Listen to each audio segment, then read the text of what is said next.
Creator of the Ronald McDonald character. He was the leader of the "You Deserve a Break Today," we all remember that, it was a long time ago, campaign for McDonald's. So he is not only a marketing consultant, he is the marketing man to advertise brands. Give a hand to Barry Klein. Welcome. Thank you. I am standing. The funny thing is, I used to be close to 6 feet tall, but people kept asking me for ideas off the top of my head. So that's how I got this stature. Okay.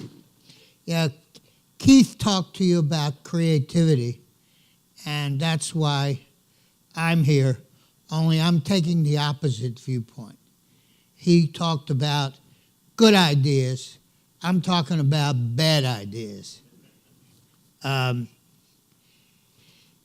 of the pitfalls we encounter when we think we're being creative. No matter how great the idea, any idea has 3 strikes against it. I'm sorry I have to use these notes because this is brand new to me. Has 3 strikes against it. Strike 1, you have to explain it clearly and do it so that the management of your company can understand it. The strike 2 is test before you invest. We just heard about testing. Can the idea be integrated into your current operations without disruptions? And does it improve sales, profitability, and hopefully increase your customer base? Yes, ideas are hard. You can become infatuated with them and wonder why they often drive you crazy and keep you awake at night. In fast food, there's hardly ever a time when people don't have what seems like brilliant ideas. I'm here to tell you about that so-called creativity with the ideas, situations, and happenings we experienced at McDonald's. Most of them encountered all 3 strikes and were called out for plenty of good reasons. Fast food is a relatively simple retail business. You offer a menu of popular, tasty food, conveniently served at affordable prices. In the early days of McDonald's, there were a lot of times when we didn't adhere to those simple principles. You see, there was this one-of-a-kind personality named Ray Kroc who believed that his were the only rules and ideas that were building the business. And often they became commandments that got us in serious trouble. If you saw the movie called The Founder, you should understand Mr. Kroc's personality and his drive to make the company a reflection of his image of the concept. Yes, it was the McDonald brothers' idea, but Ray put his stamp on just about everything it became. The movie made an example of the shake mix story. Kroc decided that milkshakes would taste the same if they were made with an artificial mix instead of real ice cream, which was more expensive. He forced the change into the system, and food costs got a bit lower, but shake sales began slipping. Franchisees complained, but this situation went on for a long time.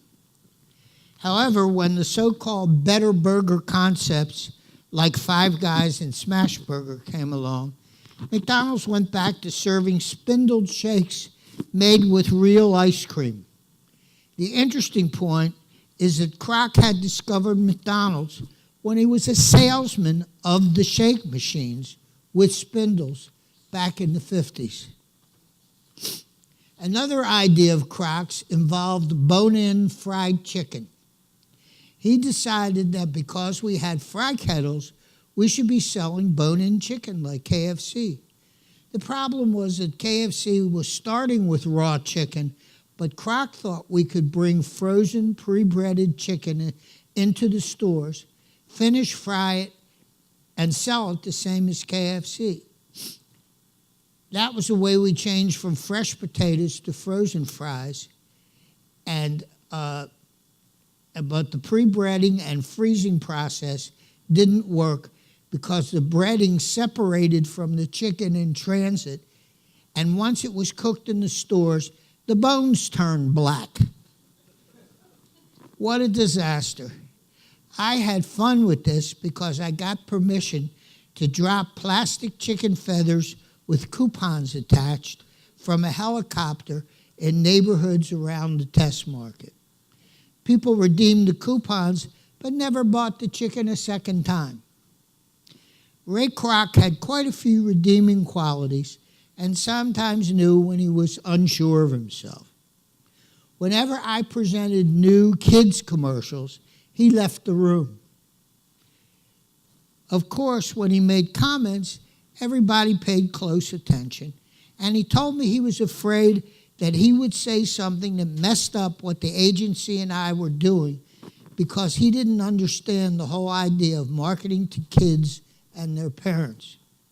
I told him that he could be a fly on the wall, but please keep quiet.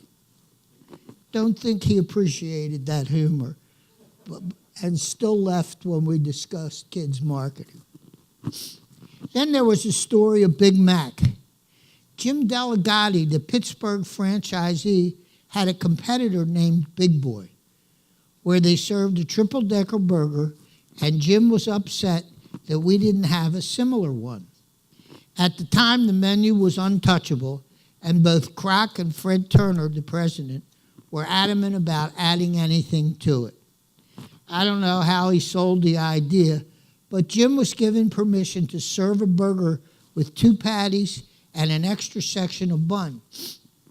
Jim dressed it with a ketchup mayo special sauce, lettuce, and cheese, began selling it, and his sales moved somewhat. He wasn't satisfied with the sales and had the idea that we weren't advertising it properly, not talking about the new monumental beefy taste. The key word was monumental. So we showed the sandwich as a monument sitting on a mountain, which told the audience that it was truly large and tasty. This is how that looked. Now I'll tell you about a legend, and they call him Big Mac. He was born full-grown, double delicious, triple-decker, and 100% beef. But he was only disguised as a sandwich, that's a fact. He's really a man-sized meal, 'cause it was Big Mac, Big Mac. So head out to McDonald's and put your arms around that monumental, delicious, Big Mac. That guy was named Hoyt Axton. Nobody here is old enough to remember Hoyt Axton, but he was the opening act for Three Dog Night.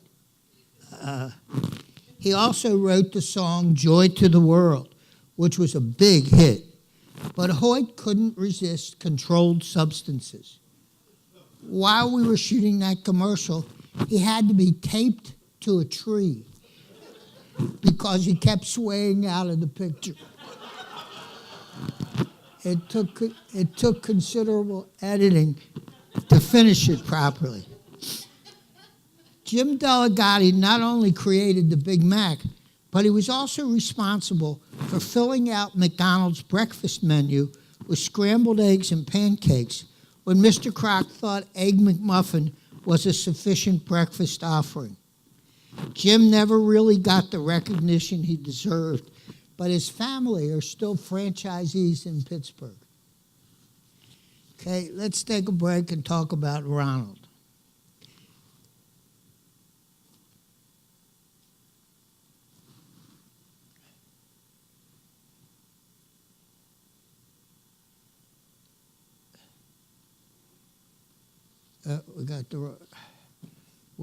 It isn't playing.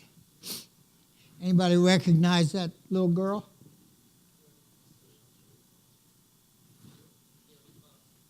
It's Jodie Foster. When she was 8 or 9 years old, we cast through every kid in Hollywood when we did those commercials. Ronald McDonald was riding high, but what we thought his appeal was beginning to fade. That was about the time when we were listening to pitches from new ad agencies. Needham, Harper, and Steers showed this radical idea that created a wonderful Wizard of Oz land with burgers everywhere, shake mountains, a Filet-O-Fish lake, French fried goblins, and much more. The principals were Mayor McCheese, a cop named Big Mac, and the evil Grimace and the Hamburglar. We fell in love immediately, and knew it would be incredibly expensive to build the set and shoot the commercials. To this day, I don't know how we sold the idea, but we did. It was the most enjoyable experience an ad guy could have. Imagine sitting in a conference room with a group of insane adults trying to decide what these characters should look and sound like. What should the Hamburglar say and how should he talk? The fact that he wouldn't use words, only say "robble robble," was suggested, and surprisingly, everyone agreed. I don't even remember how Mayor McCheese got the voice of Ed Wynn, but that's the way it happened. Early on, we realized that the characters had to be smaller than normal, or else they might scare the kids. So the casting costumes had to be little people. Where were we going to find so many diminutive people who could act? Our set designer, Donna Ment, had worked on the original Wizard of Oz and suggested we try to find some of those actors that played the Munchkins, and we did. Don not only helped us find those people, but once the commercials were on the air, he became the supplier of duplicates of the set pieces. They were installed as playground equipment at many McDonald's stores. And kids were playing on the equipment every day. As predicted, the concept was very expensive to produce, but the set remained on the Hollywood stage for many years. We increased the cost by using focus groups of kids and moms to show the characters, costumes, and voices in advance. I suppose you want to hear about You Deserve a Break today. It's also a long story, but here's the short version. While we were listening to agency presentations, there were several conversations about what made people come to McDonald's. There were lots of answers, but the simplest one turned out to be what made the most sense.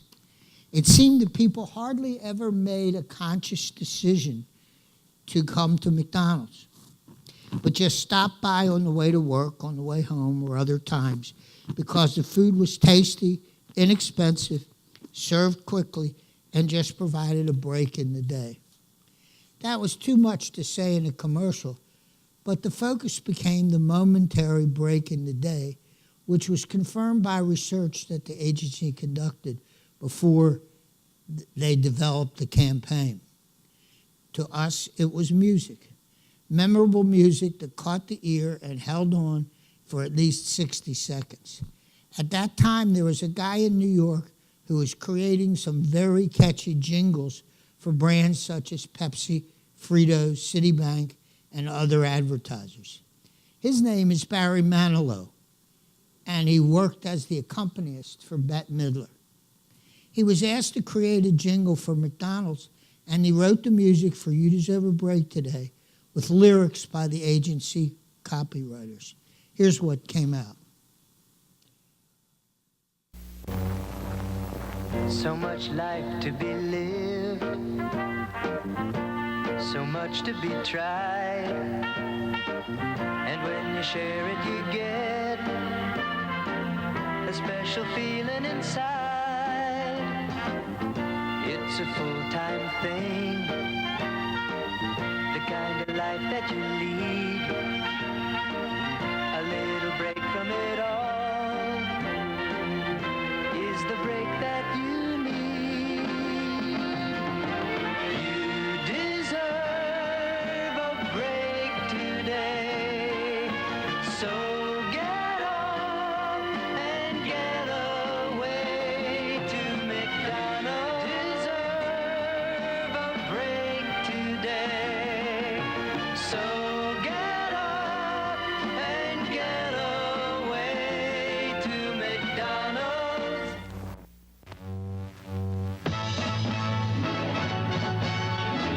Grab a bucket and mop. Scrub the bottom and top. There is nothing so clean as my burger machine. With a broom and a brush, clean it up for the rush. Before you open the door, or to shine on the floor. When we finish one dance, start all over again. Tell me, what does it mean? At McDonald's it's clean. You deserve a break today. So get up and get away to McDonald's, McDonald's, McDonald's. Did you recognize Anson Williams and John Amos? Yeah, that was the result of some research we did where customers said the place has to be clean, okay? And in those days, people didn't believe that a fast food restaurant could be clean. So that's what came out. And it was incredibly expensive to produce that commercial because we had to take an entire shipment of new store equipment, ship it to the West Coast, put it on a stage, and shoot it for 2 weeks. It was an incredible job. The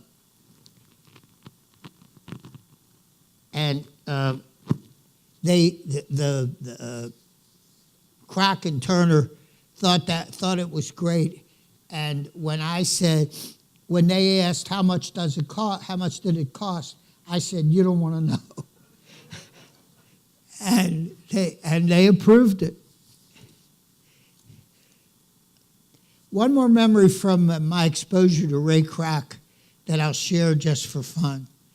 Lots of people don't know that Kroc played the piano and enjoyed taking over at restaurant piano bars. He would often disappear in the middle of a business dinner, and we would find him sitting at the piano whenever he noticed a professional taking a break. It was often difficult getting him back to the table. In fact, Ray's wife, Joan, was also a piano bar entertainer, already married to a McDonald's franchisee. Ray met and eventually married her. Joan inherited a huge fortune when he died, close to $500 million, and she gave it all to philanthropic causes. Every dime. What you just heard are some of the many stores that can comprise the fast food follies I encountered as we flipped burgers and sold them in the past. As you've seen, there are quite a few follies on the way. Ideas and thoughts that were not exactly winners. But I'm here to tell you that there are probably very few seemingly great ideas that can help build your business. When you think you have a good idea, don't implement it until you find out what it can do for your sales, concept, or image. In today's world, testing is reasonably easy to do and fairly inexpensive. Have a new product idea? Offer it in a small area and see if it sells. Starting a new online service or product? Go to a small market or small groups and see if there's a positive reaction. Do it before you invest. You may not be immediately successful, but if not, you should learn a lot. Creativity is to be encouraged, and you should make it a high priority. but it's prudent to test all these seemingly great ideas. It's what my consulting business is all about, and the reason I'm here today. I'll leave you with one more commercial that people often ask to see.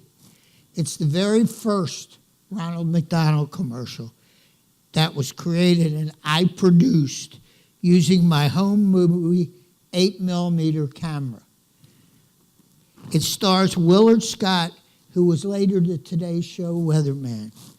It was amateur productions time then, but this is what started it all. Introducing the world's newest, silliest, and hamburger-eatingest clown, Ronald McDonald. Now, where is that clown? Oh, Ronald! Ronald! Ronald! Hey, Ronald! Here I am, kids. Hey, isn't watching TV fun? Especially when you got delicious McDonald's hamburgers. Ronald, you can't be on TV and watch it at the same time. Now, come on and meet the boys and girls. Oh, we've already met. I know we're going to be friends, too, because I like to do everything boys and girls like to do, especially when it comes to eating those delicious McDonald's hamburgers. A magic tray here keeps me well supplied. McDonald's hamburgers, French fries, and milkshakes. Watch for me on TV. We'll have lots of fun.